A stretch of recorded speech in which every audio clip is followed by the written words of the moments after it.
Portland used to be the city everyone wanted to move to. Tech workers from California, artists priced out of New York, retirees looking for evergreen forests and clean air. For about 15 years straight, Oregon was the dream. The bumper stickers practically wrote themselves. Keep Portland weird. The Pacific Northwest was supposed to be the future of American living. Now look at it. Downtown Portland has entire blocks where storefronts have been boarded up since 2020 and never reopened. The state lost residents in 2022 for the first time in nearly 4 decades. Major employers like Nike and Daimler Trucks have started shifting jobs and operations elsewhere. Wildfire smoke has become so routine that schools in places like Medford and Eugene now have indoor recess plans built into the calendar. And in southern Oregon, entire towns are running out of water. Something has gone wrong here. Not in some sudden, dramatic way that makes the national news. Quietly, steadily, layer by layer. Oregon is coming apart at the seams, and most of the country still pictures it the way it looked in 2015. So before we get into all of it, if you find this kind of breakdown useful, the kind that actually digs into why a place is changing instead of just panicking about it, hit the subscribe button. We do these on different states and regions every week, and the next one is already in the works. Now let's get into the 10 reasons Oregon is quietly falling apart. Number 10, the population reversal nobody saw coming. For decades, Oregon was a magnet. Between 1990 and 2020, the state's population grew by roughly 1.5 million people. Portland alone went from a sleepy regional city to a globally recognized brand. Bend transformed from a logging town of around 20,000 people into a sprawling outdoor recreation hub of nearly 100,000. Cities like Hillsborough, Beaverton, and Tualatin filled up with engineers and software developers chasing the Silicon Forest. Then it stopped. In 2021, growth slowed to a crawl. In 2022, Oregon's population actually shrank for the first time since the 1980s, losing around 16,000 residents net. The trend continued through 2023, with the state still losing more people than it gained from domestic migration. By 2024, the bleeding hadn't fully stopped. This matters more than it sounds. Oregon's entire economic model assumes growth. Property tax revenue, school funding formulas, transit projects, housing development pipelines, all of it was built around the idea that more people would keep showing up. When that assumption breaks, the math behind state and city budgets starts to fall apart. The people leaving aren't random either. Census data and IRS migration figures show that the state is losing working-age adults, the exact demographic that pays the most in income taxes and consumes the fewest public services. Retirees are still moving in for the climate and the scenery. Young families with options are leaving for Idaho, Texas, Arizona, and Nevada. The result is a state that's getting older, smaller, and more expensive per person to run. And the people moving out aren't quiet about why. Surveys from groups like the Oregon Office of Economic Analysis point to housing costs, taxes, public safety concerns, and homelessness as the top reasons. None of these are problems Oregon caused yesterday. They've been building for years. People just finally hit their limit. Number 9, Portland's downtown collapse. If you visited downtown Portland in 2017, you saw a city that worked. Food carts on every corner, Powell's books packed on a Saturday afternoon, the MAX train moving smoothly through Pioneer Square, office workers spilling out of glass towers at lunch. If you visit downtown Portland in 2025, you see something different. Office vacancy in the central business district has hovered near 30%. One of the worst numbers of any major American city. Roughly a third of the storefronts in the core are empty. Major retailers have pulled out.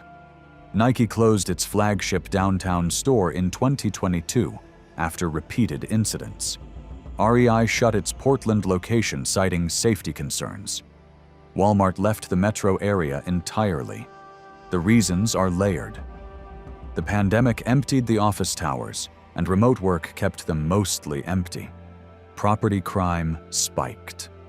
The visible homelessness crisis turned certain blocks into open-air encampments. A 2020 protest summer that lasted over 100 consecutive nights left psychological and physical scars that the city still hasn't fully recovered from. The numbers tell the rest. Downtown Portland's daytime population in 2024 was estimated at around 60% of pre-pandemic levels. Hotel occupancy lagged. Convention bookings dropped. Tax revenue from the central city fell hard, which then squeezed the city's ability to fund the very services, like cleaning, policing, and outreach, that it needed to bring people back. Portland is now in a feedback loop that other major American downtowns are also stuck in, but Portland's version is sharper. The city built much of its identity, its branding, its tourism economy, and its tax base around the magnetism of its core. When the core falters, there's no second city to absorb the loss. Eugene is too small. Salem is the state capital, not an economic engine. Bend is booming but isolated. The whole state economy tilts toward Portland, and Portland is wobbling. Number 8. The housing math doesn't work anymore. Oregon has one of the most restrictive land use systems in the country. The urban growth boundary, established in the 1970s, was a genuinely visionary policy at the time. It protected farmland, forced denser development, and prevented the kind of sprawl that has swallowed cities like Phoenix and Atlanta. For decades, urban planners around the world studied Oregon's model. The model has aged badly. By limiting where new homes can be built, the boundary has, over time, contributed to one of the worst housing affordability crises in the nation. The median home price in Portland sat above $530,000 to $30,000 in early 2024. In Bend, it was higher. Eugene crossed $480,000. These are numbers that just 10 years ago were associated with coastal California, not Oregon. The state passed legislation in 2019 trying to fix part of this, allowing duplexes, triplexes, and fourplexes in most residential zones in cities of a certain size. It was the first statewide effort of its kind in the country. On paper, a major reform. In practice, the impact has been modest. Construction costs are too high. Interest rates rose. Local opposition slowed permitting. The new units that have been built haven't moved the needle enough to bring prices down. Meanwhile, Oregon's homeless population per capita has consistently ranked among the highest in the country. The state had an estimated 22,000 unhoused residents in the most recent counts, with Portland alone accounting for roughly half. Many of those people are working. They simply cannot afford rent in a market where median asking prices have lapped wages for over a decade. Younger Oregonians have done the math and concluded they can't stay. A teacher in Salem making $60,000 a year cannot save a 20% down payment on a $450,000 starter home. A nurse in Medford in the same salary range can't either. So they leave. They go to Boise, they go to Spokane, they go to Reno. And every time one of them leaves, Oregon's tax base shrinks, its workforce thins, and its long-term decline accelerates. Number 7. The fire problem isn't slowing down. In September 2020, multiple fires exploded across western Oregon over a single weekend. The Almeda Fire tore through Talent and Phoenix, two small cities in the Rogue Valley, destroying around 2,500 structures and killing 3 people. The Beachy Creek Fire devastated communities along the Santiam Canyon. The Holiday Farm Fire ripped through the Mackenzie River corridor east of Eugene. By the time the smoke cleared, more than 4,000 homes were gone. Over 40,000 Oregonians had been forced to evacuate. That weekend was supposed to be a wake-up call. In some ways, it was.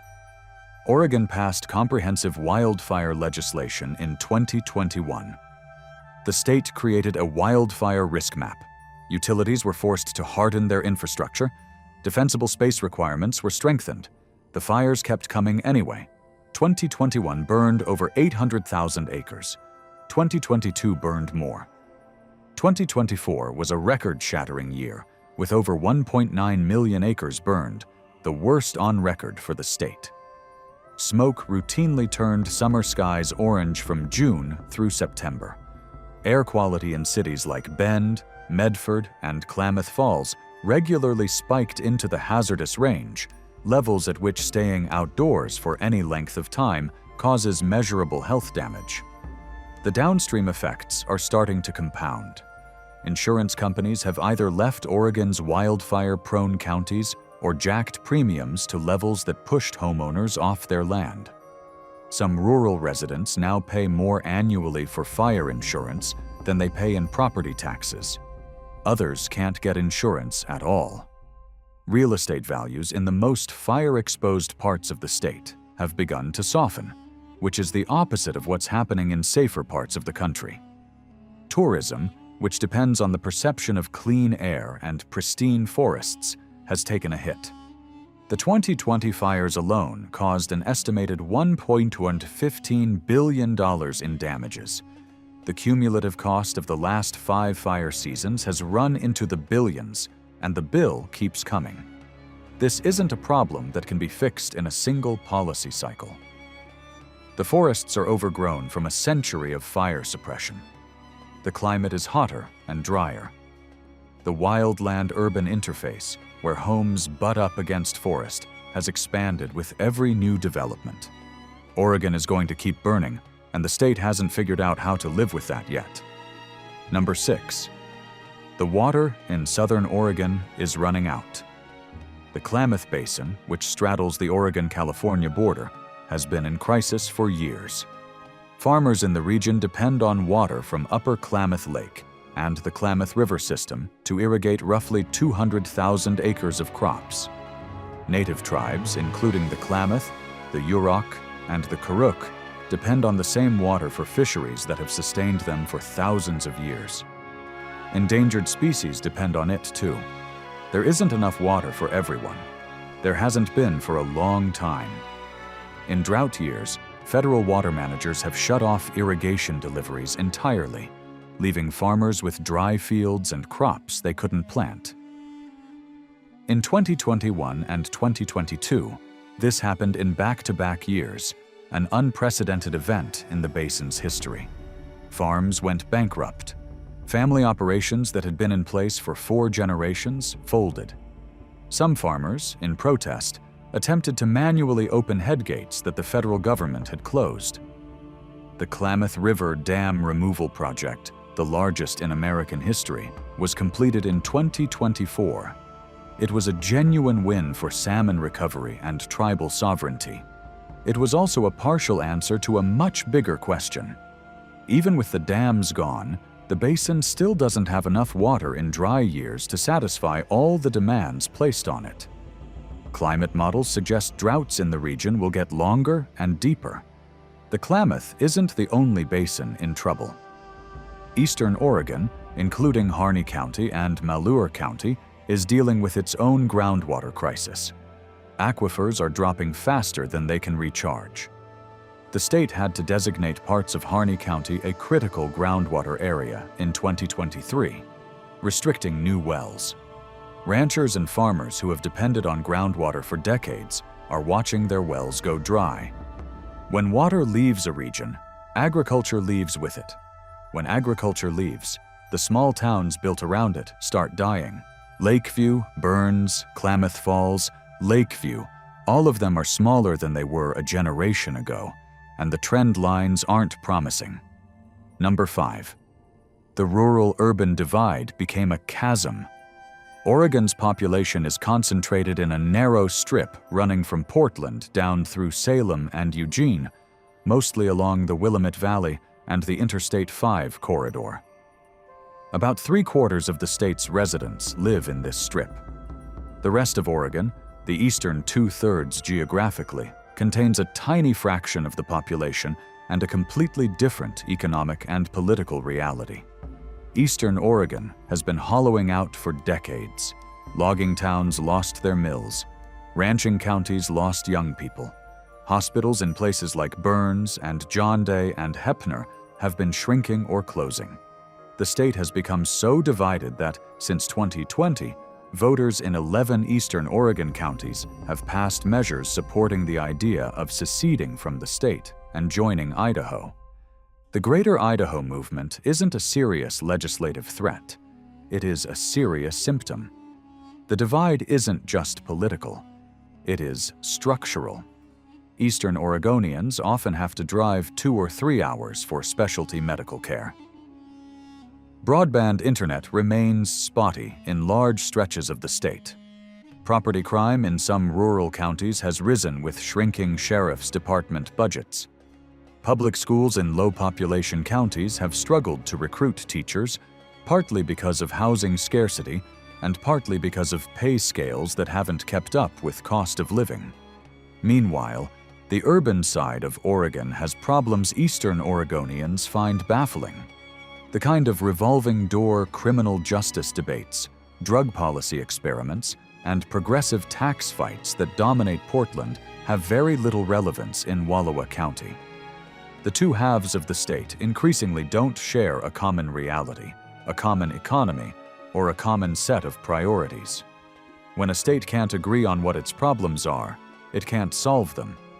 Oregon's legislature has spent the last several sessions stuck in this exact dynamic, with rural Republicans walking out of the Capitol multiple times to deny quorum, and urban Democrats passing legislation that further alienates the rural side. The dysfunction is now baked in. Number 4. The drug experiment that didn't work. In November 2020, Oregon voters passed Measure 110, which decriminalized the possession of small amounts of all drugs, including heroin, methamphetamine, and fentanyl. People caught with personal use quantities would receive a $100 ticket, dismissible if they called a hotline for a health screening. The money saved on incarceration, plus tax revenue from the state's legal cannabis industry, would fund expanded addiction treatment. The intentions were good. The execution was a disaster. The treatment infrastructure that the measure was supposed to fund didn't ramp up in time.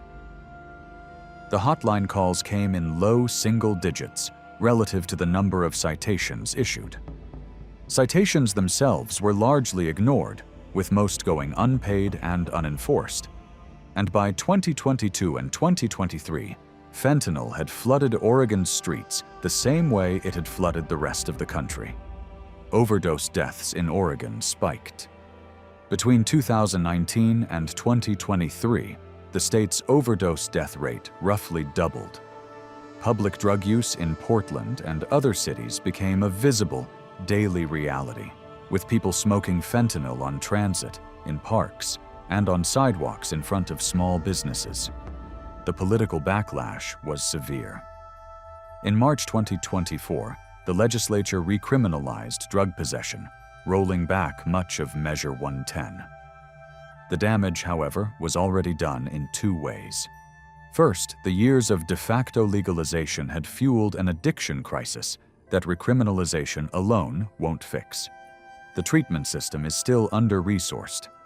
Second, Oregon's reputation took a hit nationally.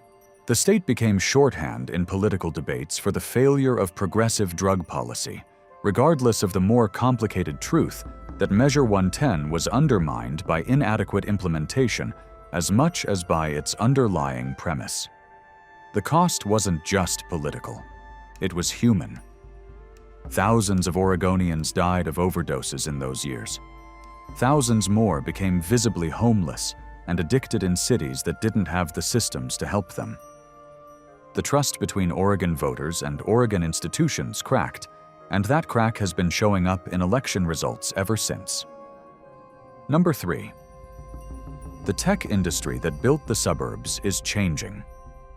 Oregon's economic growth over the last 30 years was largely powered by one company, Intel. Through its sprawling campuses in Hillsboro, Aloha, and Beaverton, Intel became Oregon's largest private employer, with more than 20,000 workers in the state at its peak.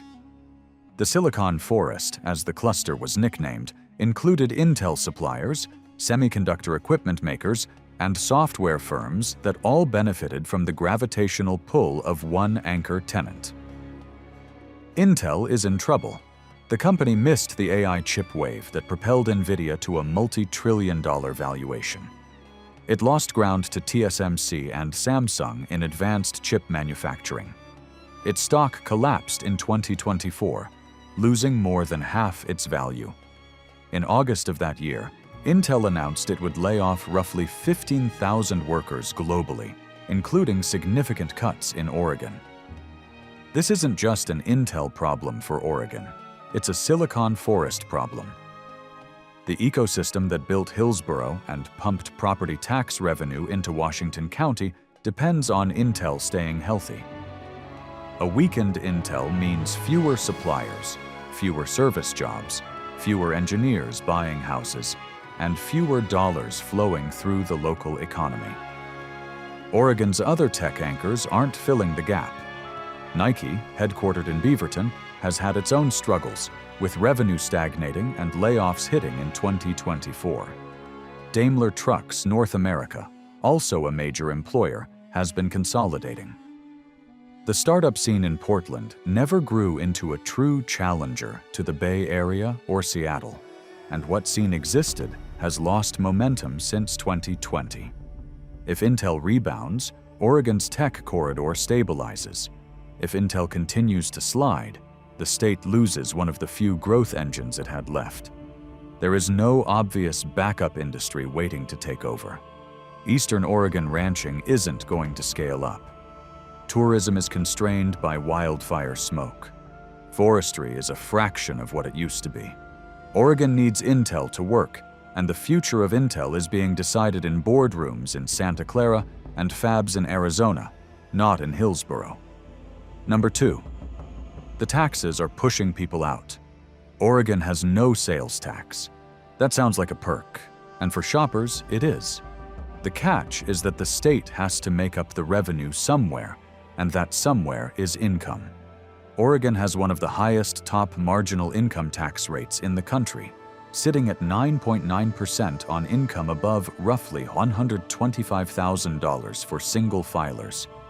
Add Portland's local taxes, including the Metro Supportive Housing Services tax and the Multnomah County Preschool for All tax, and high earners in the city can face combined top marginal rates that approach the highest in the United States, rivaling California and New York City. This was tolerable when Oregon offered a clean, safe, beautiful place to live in exchange. The deal worked. People paid the taxes because they got something for them. The deal has frayed. Now, high earners are paying premium tax rates while watching downtown Portland struggle, fire seasons get worse, and housing become unaffordable for their kids. The math has tipped. Wealthy Oregonians have started leaving, not in huge numbers, but in numbers that matter for a state where a small fraction of taxpayers funds a large fraction of the budget. Washington State, just across the Columbia River, has no income tax. Idaho's top marginal rate is around 5.8%. Texas, Florida, and Nevada have no income tax at all. For someone in the top tax bracket, moving across the river to Vancouver or down to Boise can save hundreds of thousands of dollars over a working career. Businesses have done the same calculation. Oregon's corporate activity tax, passed in 2019, was meant to fund education. It also added a layer of cost on top of the corporate income tax that made Oregon less competitive. Some companies that might once have expanded in Portland have expanded in Vancouver, Washington, or in Boise instead. Others have quietly shifted headquarters. Oregon's progressive tax structure was built for a state that was growing, attracting talent, and outperforming its neighbors. Now Oregon is shrinking, losing talent to its neighbors, and underperforming.